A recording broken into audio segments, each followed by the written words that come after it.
Ah! Mami! Ito na! Nasaan yung dalawa? Sino? Si ate, saka si Ronnie. May malay. Malay. Wala kami. Hindi kami makasagot. Wala kaming ano. Wala lahat. Nagpalit ka ng damit na kaputi ka kanina. Oo. Nasaan pala?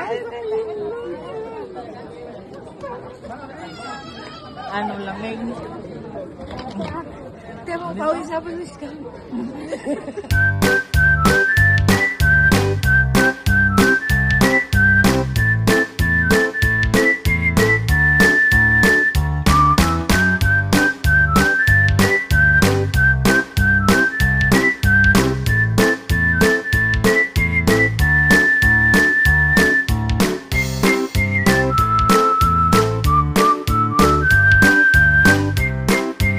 Hello guys! Welcome back to my YouTube channel. So ano ba? Kamusta ba ang mga bagay-bagay pagkatapos ng Pasko? Ayan. So just recently, ang gusto ko sanang i-share sa inyo is yung pag-travel ng parents ko dito sa Finland. So last year October hanggang this year January.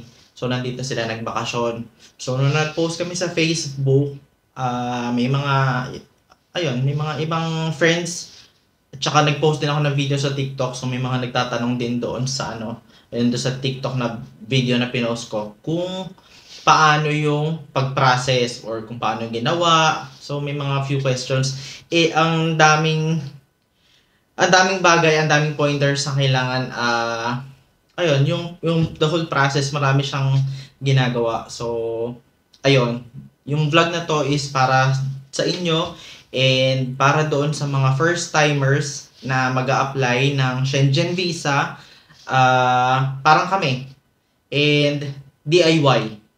So, wala kaming kinuhang agency kasi, ayun, gusto lang namin DIY kasi alam ko syempre, kailangan kumita ng mga agency, ng mga travel agency.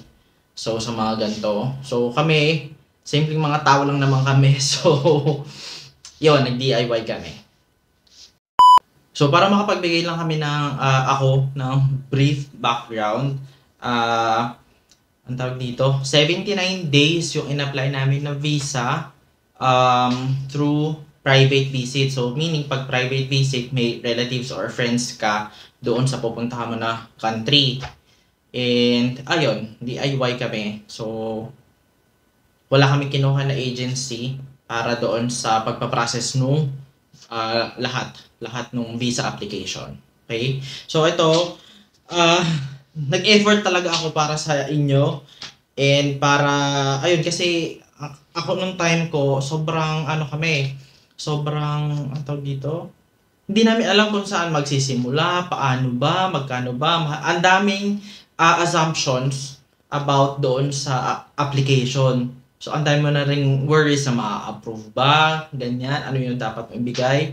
And wala rin naman kami na yung talagang magtutulong na step by step. So, itong vlog ko na to is para sa inyo and I hope na makatulong. Okay? So, please bear with me kasi possible na mahaba po yung vlog na ito, na magagawa ko. Kasi, ibibigay ko sa inyo yung step by step na ginawa namin. So, ito yung ginawa namin na na-approve. So, hindi ko rin ma-assure, disclaimer po, hindi ko rin ma-assure na yung magiging, ang tawag dito, yung magiging result ng visa application ninyo. So, at least may guide kayo through this vlog kung paano yung gagawin. Ayun. Kasi ang hirap hanap lately ng vlogs or ng instructions and minsan parang confused ka sa mga bagay-bagay. So, ayun. So, mag-start na tayo. Medyo mahaba-habang steps po to. Okay, let's start na. And thank you muna kay Julie, sa friend ko si Julie kasi isa siya doon sa nag-guide sa akin about this visa application. Kay Jen, thank you so much Jen, and kay Cathy Beloy na nagtanong na ako years back about this visa application. So, ayun, so ang tagal po namin pinaghandaan to. Ang tagal namin pinag-ipunan. So, hindi siya madali. At least for us, kasi hindi naman kami milyonaryo na kung kailan lang namin gustong pumunta, ayan, approved agad. So, kailangan pinag-ipunan namin. Ayan, so unang-una po, ang kailangan nating requirement is yung passport. So, kailangan may valid ka na passport. So, ang requirement nila is, yung validity ng passport mo is 3 months beyond dun sa intended na stay mo. So, for example, 1 month yung intended mo na vacation. So, kailangan plus 3 months pa bago mag-expire yung passport mo. Okay? And then, next one is saang bansa. So, sa ano namin, dun sa situation namin, so alam na namin na pa-Finland yung destination ng parents ko kasi nga, nandito kami. Ayun. So, kung hindi naman wala naman kayo pupuntahan ng relatives or friends, so, ayun, i-check nyo kung saan nyo bang gustong kasi saan yung bansa na gustong puntahan. Kasi, although nasa Europe, yung EU na countries, syempre, meron dyan yung mga malalamig na countries, may mga warm countries, mga tropical countries. So, ayun. So, depende rin sa buwan. Ayun. So, next is when. So, ayun, tignan nyo kung ano ba ang intended nyo na makita. Gusto nyo bang mamasyal ng chill-chill lang, yung mainit, hindi nyo na kailangan magdamit ng marami, magpatong-patong kasi malamig, or kung gusto nyo pumunta sa cold countries, kasi sawa na tayo sa Pilipinas, so pupuntahan natin yung malalamig na bansa. So, ayun. So, sa Finland, ang cold season is, ayan, mga autumn hanggang spring.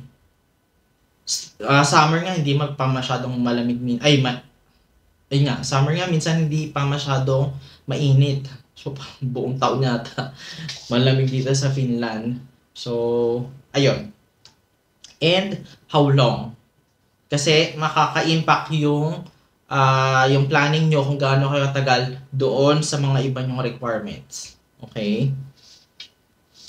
Tapos yung pagsasubmit ng application, dapat 6 months before dun sa intended nyo na trip.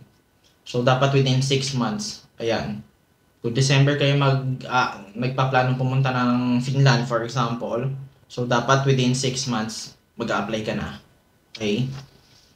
And, sa case nga namin, yung private visa, sino ang pupuntahan mo? Relatives or friends? So, kailangan mo nang malaman kung meron ka bang kakilala na possible din in the future na makatulong ba mag-invite sa'yo. O, para makadagdag doon sa ma-approve yung visa mo. Kahit naman, for example, hindi ka naman mag-stay sa kanila. So, ayun. So, feeling ko may impact din yun sa pag-apply. So, for example, na-decide nyo na kung kailan, gaano katagal, kung saan kayo pupunta. So, ito pong next part ng vlog natin is, ito yung requirements po for Finland. Disclaimer po, for Finland po ito. And, ito po yung requirements for private visit. Pero most probably, konti lang yung difference nung mga requirements kapag tourist visa yung application na ipapasa mo. So, number 1 tip, ang ginawa namin is gumawa kami ng checklist. Nilista namin, pinuksan namin yung website nung list ng requirements, tapos ginot down namin lahat. So, para may flow, makikita mo kung ano pa ba yung kailangan mo, hindi yung nagawa ko na ba to? Kailangan pa ba to? Ano na ba lagay nito? So, make a checklist. So, ang laking tulong niya. So, number 1 is yung type ng visa. So, ayun nga, nasagot ko na, is private visa po yung sa amin. So, yung step number 2 is visa application form. Yung application form po is nada-download sa VFS Global sa website po nila. Hindi ko 100% sure kung lahat ba ng European countries under Schengen visa is sa kanila kinukuha. Pero madaming countries na Schengen visa application na under sa website nila. Kasi ang daming bansa naman sa dito sa EU eh. So, ayun. Make sure na i-check nyo kung saan kayo magda-download ng application or saan nyo isasubmit yung application, kung saang consul or embassy ba. Since yung under ng Finland is under na dito sa VFS, wala na silang consul, unlike before. 8 years ago nung nag-apply kami ng visa application for working visa, meron pang consul that time. Ngayon, wala na. So, under na dito sa VFS Global. Okay? So, yung application form po is downloadable naman. So, ang ginawa namin is din-download namin. Tapos, ayun, handwritten lang din finila pa ng parents ko. And, ayun, papel din nila isinabit yung application form kasama ng ibang documents. So, next question is visa fees. So, magkano binayaran? So, adult naman sila pareha. So, ang binayaran nila is 4,900 pesos per head. Tapos, meron pa silang service fee na 2,090 pesos. So, ang total niya is nasa 6,990 per head. And to be paid sa office. So, share ko na lang din kasi may nakita ako dun sa part ng website nila na kailangan bayaran na ahead of time. Hindi ko alam kung saan siya intended, pero nung dumating yung parents ko doon, nasa appointment date nila, sinabihan sila na doon magbabayad, binayaran na. So, ang nangyari na lang is, ayun, kinuha na lang nila yung resibo. So, ayun, doon po magbabayad sa office nila. Kasi daw, mahihirapan silang ang reason nila is mahirapan sila na i-check kung pumasok ba talaga sa kanila yung payment. So, hindi ko rin alam kung paano ko nakita yung part na yun doon sa website na kailangan magbayad ahead of time. So, ayun, tulad nito. So, doon po magbabayad. And 2 pieces, 2x2 picture. And, ayun, i-attach nyo lang siya doon sa application form. And step number 3. Invitation letter.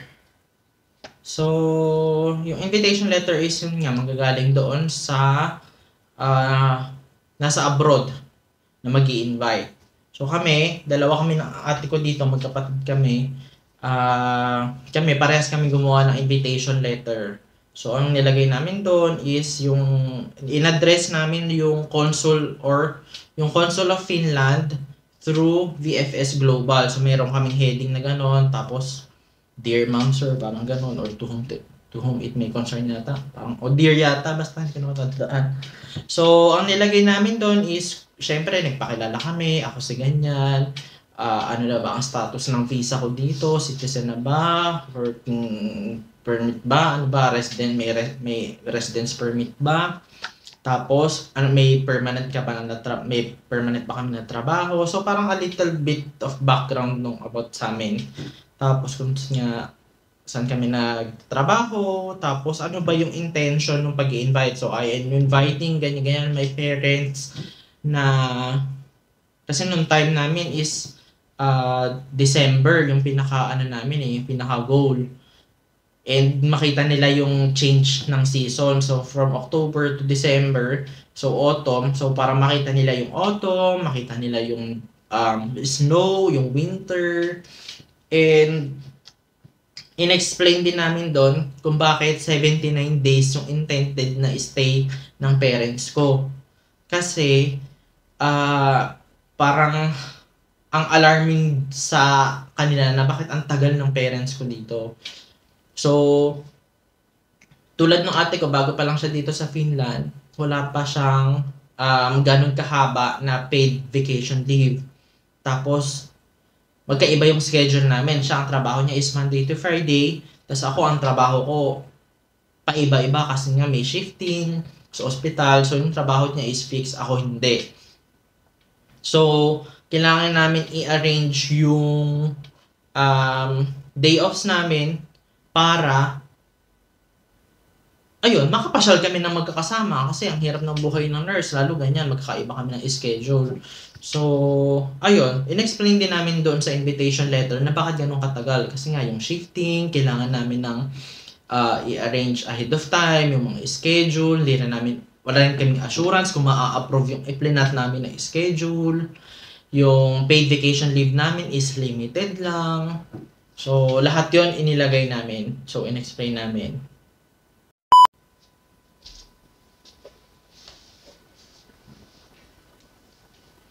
So, next is cover letter. Cover letter ng applicant. So, ayun, nagpakilala din sila, nagsabi sila na, ayun nga, retired na sila.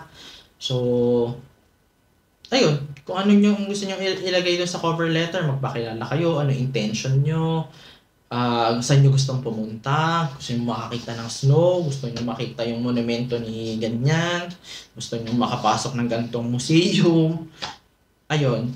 So, doon din sa cover letter, syempre ilalagay nyo din kung ilang days kayo, anong date yung intended nyo, kahit na makikita naman nila yun sa application form and doon sa ibang details. So, lahat yun, kailangan kasi lahat ng details na ilalagay mo dyan is mag-match sa application date, sa application form, sa invitation letter, sa cover letter, tapos yung ticket. So, kailangan lahat ng dates na yun is mag-match. Kasi ang mahigpit sila. And, ayun, yung saan kayo mag-i-stay? Sa amin naman walang naging problema kasi magkasama kami ng ate ko sa bahay. So, dito na lang nag-stay yung parents ko. So, nilagay na din namin. Pati sa invitation letter namin, nilagay din namin yun na hindi sila magbubook ng hotel. Kasi nandito naman kami. And allowed naman dun sa apartment namin na, ayan, yung may mga visitors.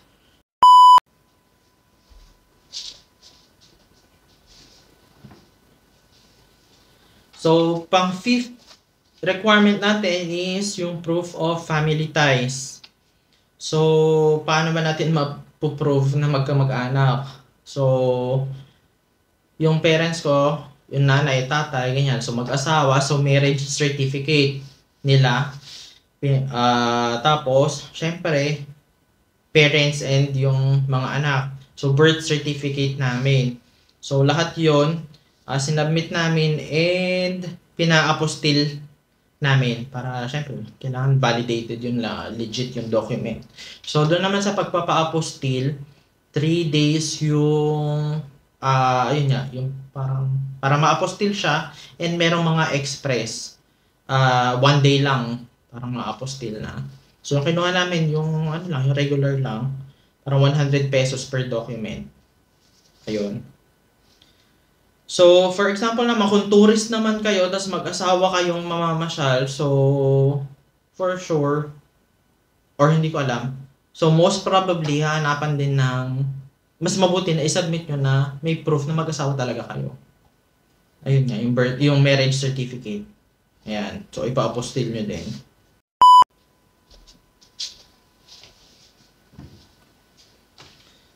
So, number 6, yung proof of financial means and yung proof of employment, pinagsama ko na. Pero doon sa list nila, magkaiba siya ng bullet.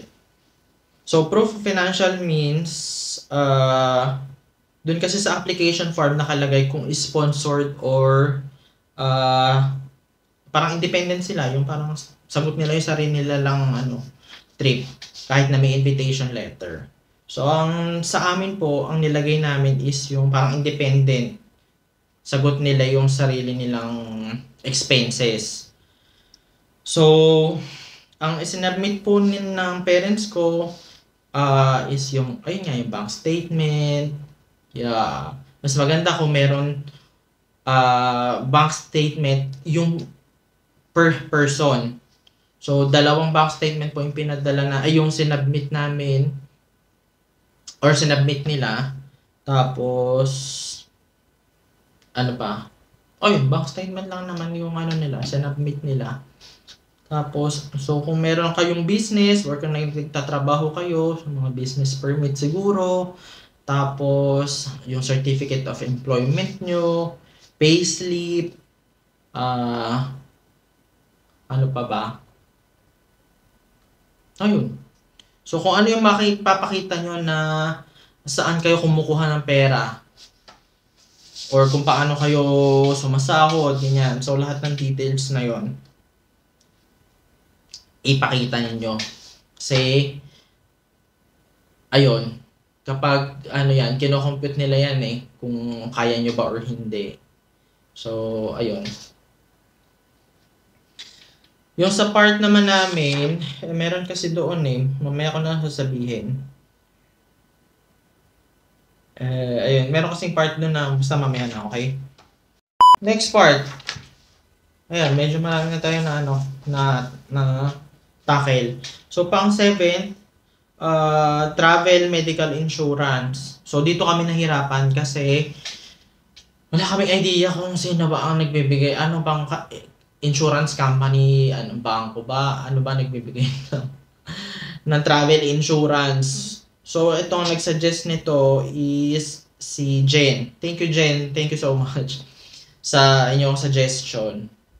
So, ang ginawa pa rin namin, so, yun nga, yung kaibigan ko, nag-suggest na ganito yung ginamit nung mother niya, nagpunta dito sa Finland. So, nag-canvas pa rin naman kami. So, for example nga, sa BPI, sa PhilAm, ayun, nag-canvas pa rin naman kami. So, pero in the end, ang nakuha pa din namin is yung sinuggest nga ni Jen. So, disclaimer, hindi po ito under ng hindi po ito paid advertisement ng Malayan Insurance. So, Malayan Insurance po yung nakuha namin. Ano ba? So, sa total ng 79 days, ang binayaran na ng parents ko per head is nasa 9,000. Nasa 9,000 something. So, sabihin na natin 10K per head. Kasi 79 days naman yun, matagal. So, silang dalawa nasa 20K. Tapos, yung requirement ng visa application is minimum coverage of 30,000 euros yun dapat na nakalagay doon sa coverage yung insurance ninyo. So, kung may mahanap pa kayo na mas mura na the same coverage, why not? So, make sure na meron kayong papel na dala from the insurance. Kasi the whole time na nandito yung parents ko, dala nila yon. Kahit saan kami magpunta, dala nila yung insurance. Ayun. So, next part is yung transport reservation. So, itong nag-iisang part lang na to, ito yung humingi kami ng tulong sa agency or ayun nga, pumunta kami ng agency kasi wala rin namang ibang nagpo-provide ng ganito na ticket reservation sa agency lang. Kasi kapag bumili naman kayo sa website na direct doon sa mga airline, wala namang reservation dyan . Kapag binayaran mo yan, yun na yun. So, sa agency na nakuha na namin, sa Malolos po, Malolos, Bulacan po kami, 1,500 yung reservation ng ticket. Doon sa ibang agency, umaabot pa yan ng mas mahal pa, 3,000, 5,000, 6,000. So, swerte kami nasa 1,500 lang yung, ayun, yung inano nila, siningil nila sa amin. Tapos, ang mangyayari dyan, day before, or within 24 hours kasi 24 hours lang ang reservation yan . Hindi ko alam paano nangyayari sa system nila yun. Pero, ayun, 24 hours lang yung reservation nung ticket nila para makapag-submit kayo sa visa application. So, sinesend nila yan one day or within one day nung appointment nyo doon sa agency. So, nasa sa inyo rin naman yun kung sa tingin nyo mura na yon or nakapag-canvas na kayo before, sa tingin nyo mura naman na yung in-offer ng agency. So, nasa sa inyo kung kukunin nyo or hindi. So, tsaka nasa agreement nyo naman ng agency yun na within 1 week ba to? Paano ba tong validity nitong reservation? Pero kami, in the end po, is hindi namin kinuha yung offered ng, yung ticket na binigay ng agency. So, pinaka-cancel din namin siya. Kasi, ayun, credit card namin yung credit card namin yung ticket ng parents ko. Kasi nangyari na sa akin, lalo ngayon, pandemya, kapag may canceled flights, hindi ka tutulungan ng airline na, ang tawag dito, na, ayun nga, na i-arrange nila agad yung next flight mo. Ang gagawin nila, ipapakontakin nila yung agency. Kasi nangyari yun sa nung umuwi ako last year ng Pilipinas, may na-delayed flight kami, last year lang to January. So, na-delayed flight kami, may mga Pilipino ako nakasabay. So, nandito kami sa parang desk sa info na nagko-complain nga na naiwan. So, paano na yung next flight? So, ang ginawa sa akin ng airline is binook na nila ako agad-agad doon sa next possible flight. Yung mga Pilipino po na nakasabay ko, since under agency yung booking nila, sinabihan sila na kontakin yung agency kasi sila ang magre-rebook nung flight nila. So, ayun. Yun yung naging reason naman kung bakit gusto namin kami yung magbayad ng ticket namin under credit card. Kasi pag credit card din, pag nagka-problema, pwede mo rin yan parang i-complain. So, yung pagbalik sa'yo ng pera is malaki. So, less hassle. So, yun naman po yung namin ginawa. Ayun pala. One more thing about dun sa papa-reserve nyo ng ticket sa agency. So, hindi nyo malalaman ngayon na ang dami ng scammer eh. So, mas mabuti po na yung pagpapareservan nyo na agency, travel agency is mapupuntahan nyo yung office or around lang sa area nyo. Kasi kung magkaiba kayo ng probinsya dun sa travel agency, tapos magbabayad ka lang online or GCash, delikado. Hindi ko naman sasabi ng japakes dyan, pero mabuti na yung hindi ka nagsasayang ng pera and stress na legit ba, ganyan. Tapos mamaya pag nandun ka na sa appointment mo ng visa, wala ka palang ticket. Patay ka. So, ayun. Suggest ko na dun sa travel agency na mapupuntahan nyo para ma-pick up and ma-print yung tawag dito, yung ticket. Yung reserved ticket. So, next po is, ito na number 9, documents related to the inviting person. So, documents namin. Kami yung nag-invite. So, ang sinubmit namin is, yung ako, since citizen na po ako dito, so passport ko lang. Tapos si ate, yung residence permit niya and yung Philippine passport niya. So, yung isa-send nyo is yung copy of biodata page of passport. So, ayun. Dadagdag ko na dito sa part na to na although nilagay namin sa application na hindi namin sila sponsor, nagbigay na rin kami ng additional documents, financial documents namin, yung payslip namin and yung bank statement namin. So, sinubmit na rin namin yun para mahirap na kasi yung tatawagan ka o kulang ka ng document. So, sinubmit na namin yung mga possible na hingin. So, nag-assume na rin kami na na ibigay yung mga additional documents kahit hindi hihingin. So, pero syempre, kung sponsored mo sila, so, kailangan mo mag-provide nga nung, mga, ng financial means mo doon sa kanila. So, sa amin naman, parang naging enough na yung picture lang. Hindi na namin pinamail sa Pilipinas yung mga papel. So, enough na digital lang, tas print na lang nila sa Pilipinas. Kasi ma-check din naman nila yun dito sa Finland.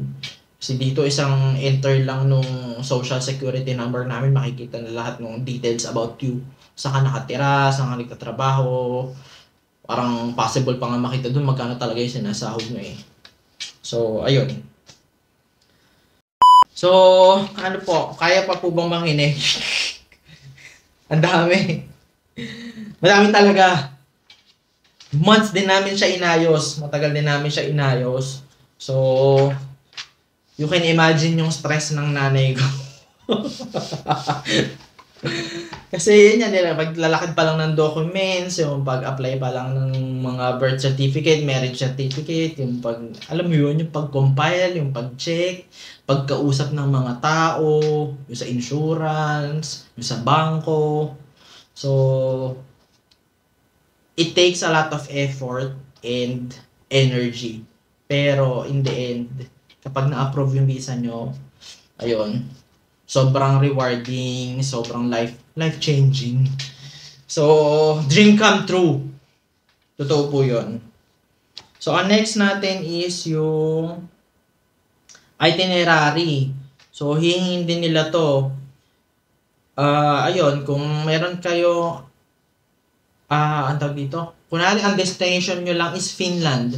So, syempre, magbibigay ko ng approximate na gantong araw, saan nyo balak pumunta, saan, tapos kung lilipad ba kayo ng ibang city.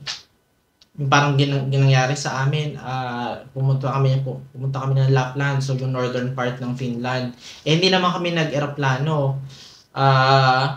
Magte-train lang. So, in-indicate na lang namin doon na magte-train lang, tas gantong season, pupunta kami, gantong week, yung intended namin na days, tapos doon nga sa Lapland, so mag-hotel kami. So, may booking ng hotel. So, ayun, print lang yung booking ng hotel. So, pag bubook naman ng mga ganyan, ng mga hotels ninyo, so, ang laking tulong sa akin ng booking.com. So, ever since years na ako nagbo-book sa booking.com, and luckily, meron sila yung mga reservation na pwedeng i-cancel. So, napiprint mo na yung reservation mo ng hotel, tas yun na yung pwede mong submit sa mga gantong instances. Tapos, ako na-approve na. Tas ang mahal pala nung hotel na nabook nyo, tas may nakita ka pa na mas mura. Usually, ayun yan, parang nangyari sa amin, nakahanap pa ako ng mas mura parang 1 week before nung nung pagpunta namin doon. So, na-cancel ko pa siya. Tapos, ayun, laki. Kasi yung hotel na nabook ko, peak season kasi December before Christmas, nasa 1,400 euros for 4 nights. Tapos, yung nakita ko na ticket, ay na hotel, nasa 600 euros na lang yata. O nasa 600, less than 600 euros. So, kung mo na yung natipid ko is 800 euros, nasa 40,000 pesos po sa hotel lang for 4 nights So, ayun. Sasuggest ko booking.com. Booking.com, baka naman. Hindi rin po ito sponsored ng booking.com. So, ayan. Ano pa ba? So, kung paalis na kayo ng Pilipinas na approve na. So, tandaan nyo po yung mga requirements na sinubmit ninyo, as much as possible, dalan nyo rin. Kasi, yung nandito na yung parents ko sa Finland, hinanapan sila ng invitation letter namin, or yung itinerary, or parehas. So, ayun. Nagulat sila kasi sa Pilipinas, hindi naman hinanap. Parang, okay na agad kasi may visa na. Pero nung nandito na sila sa Finland, yung immigration officer, hiningi yung invitation letter. So, ayan. So, next po is yung appointment sa VFS Global. So, yung yung branch na napuntahan is yung sa Makati. So, hirap na hirap din kami maghanap ng schedule. Buti na lang yung kapatid kong bunso, masipag maghanap ng schedule para sa parents ko. So, parang Parang 2 months, walang open na schedule. So, nung nakumpleto na namin yung requirements, doon na pa lang kami naghanap ng schedule. So, yung kapatid ko parang every day, every night, parang 5 times a day siyang tumitingin sa website kung mayroong open na mga schedule. Kasi nga, ano na ba kami nag-apply? Parang 2 months na lang yata yung planned na date ng flight day. Wala pang schedule. So, ayun. Luckily, bigla na lang may nag-open na slot. So, grinab na namin. So, ang masasuggest ko naman dito, kunwari,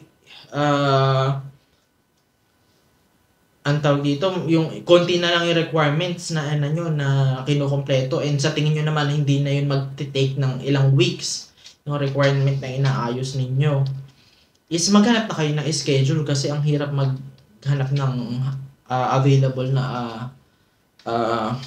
tawag dito, na appointment. Ayun. Ano pa ba? So next naman is yung processing time. So, ang processing time nila is umaabot ng 15 to 30 days. And doon sa mga sa kalagay sa website nila, it can take up to 60 days pa. Hindi ko alam kung anong reason na pwedeng umabot ng ganung katagal. So, yung sa parents ko, 1 week lang nagka-decision na. So, ayun, tatawag naman sila na ready to pick up na. Hindi nila sasabihin sa phone or sa email na approve ka ba or hindi. So, doon mo na lang malalaman kapag kinuha mo yung passport mo. So, kung meron pa silang gustong hingin na additional requirements or kung meron silang gustong i-verify about you, tumatawag sila. Or tinatawagan yung office mo, tinatawagan ka. So, ayun. Yung next naman po is ayun na. Yun na pala yun. Lahat. So, nung na-approve po yung visa ng parents ko, meron silang in-attach doon na maliit na papel na parang kailangan nilang bumalik. Parang proof na bumalik kayo ng Pilipinas. Parang nag-schedule sila na specific date within a week after no arrival. Kailangan mag-appearance ka ulit sa embassy. So, hindi ko alam saang instances to nangyayari. Kasi may friend din ako na, ayun nga, after na magtanong about dito, parang nakarating din yung parents na dito sa Finland. And wala naman binigay daw na ganong papel. So, siguro kapag matagal yung stay na, ayun nga, yung stay mo dito sa Europe, i-require ka nila na mag-appearance ulit. Kasi nga, 79 days. So, ang laki nung chance na pwede ka na mag-TNT. So, pero huwag kayo mag-TNT, masama yun. Ano pa ba? So, last question. May nilagay pa akong sarili ko dito, last question. Bukod sa Finland, may napuntahan pa ba kami na ibang country? So, ito po yung aabangan nyo sa next vlog ko. So, kasi ang haba na ng vlog natin, so sasagutin ko na lang po ito sa next vlog. Pero yes, nag-visit pa kami na ibang countries sa Europe. So, ang napuntahan pa namin is Barcelona, Spain, Paris, France, Rome, Italy, Brussels, Belgium, Estonia, Tallinn, Estonia, and yun nga, nag-Lapland pa kami. Pero nakabisit pa sila ng additional 5 countries. So in total no visit nila 79 days, 6 European countries po ang napuntahan nila. So sulit na talaga yon. So ayan. I hope you enjoyed my vlog and hindi kayo nainip. Ang dami kong kinuda. So and thank you so much for watching my video. Kung meron pa po kayong question, paghahandaan natin yan. And mayroon po akong ibang friends na nagsasuggest na gusto nilang na mag-guest sa vlog ko. So, tingnan natin kung kailan kung ano yung mga topics na natin na pwede nating i-share and makatulong. So, yun po ang goal natin. Yan. Thank you so much guys. Thank you for watching and please don't forget to subscribe, like, and share my videos. And see you guys! Happy New Year!